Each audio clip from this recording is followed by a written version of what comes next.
Graça e paz. Pessoal, vou gravar um testemunho bem rapidinho para vocês. É um propósito que eu fiz com um pano de saco branco. É diferente, né, daquele tipo pano de chão que a gente compra lá no supermercado mesmo. Deus, né, o Espírito Santo de Deus acabou colocando em meu coração um propósito pela necessidade do início do meu ministério e a unção de Deus, né, a qual eu estava traindo por causa das buscas, gerou algumas perseguições, calúnias, difamações, coisas reais mesmo. Estava vivendo um evangelho bem puro, verdadeiro, e naquilo ali eu senti necessidade de me resguardar, de pedir a Deus uma proteção, mas de uma forma assim que chamasse a atenção dele e para que ele acrescentasse cada vez mais a sabedoria dele, a graça, né? E todas as outras coisas, e que ele me usasse da maneira que ele queria. Então, eu fiz esse propósito. Eu comprei um pano de saco branco. Lá no Antigo Testamento vai falar que o povo, eles faziam muito isso. Lá na cidade de Nínive, certa feita, o pessoal estava, né, fazendo coisas que abominava, que entristecia o coração de Deus. E eles tiveram que fazer um propósito para o Senhor, para que Deus recebesse, né, e não viesse com a ira dele, com uma sentença a qual ele usou o profeta Jonas para profetizar naquele lugar. Aí lá na cidade de Nínive, houve um tempo, né, a qual Deus tinha dado aquela sentença de que se aquele povo, né, não se arrependesse, ele ia vir com a ira sobre aquele povo. Hoje quem tá gravando aqui, ó, gente, ó. Essa fofura aqui, ó.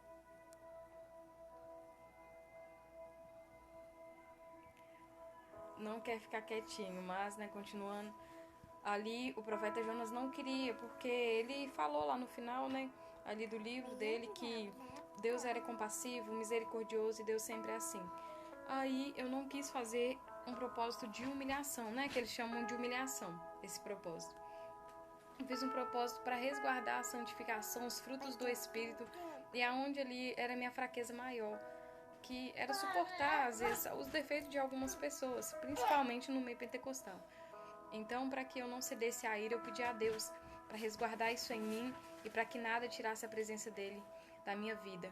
E nisso eu já tinha conhecido meu esposo, o pastor Bruno, né? Na época ele também era só um servo de Deus, cheio do Espírito Santo, já entregava revelação, uma bênção.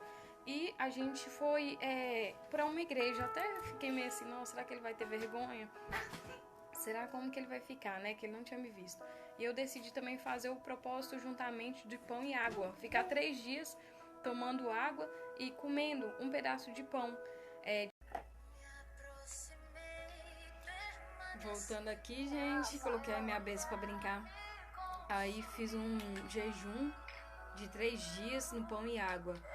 Eu fiquei tomando, né, a água e comendo pão durante 3 períodos do dia. Permaneci em oração, buscando, indo para a igreja. E nisso eu acabei, né, atraindo a atenção de Deus. O que aconteceu? Chegou o meu esposo Bruno para buscar pra gente poder procurar uma igreja pra gente ir visitar. Aí ele falou um local, aí a gente foi. Eu senti que não era a direção de Deus, ele também começou a perceber isso. Quando a gente chegou até lá, estava fechado essa igreja. Aí tinha uma outra aberta, Igreja Semeando Avivamento.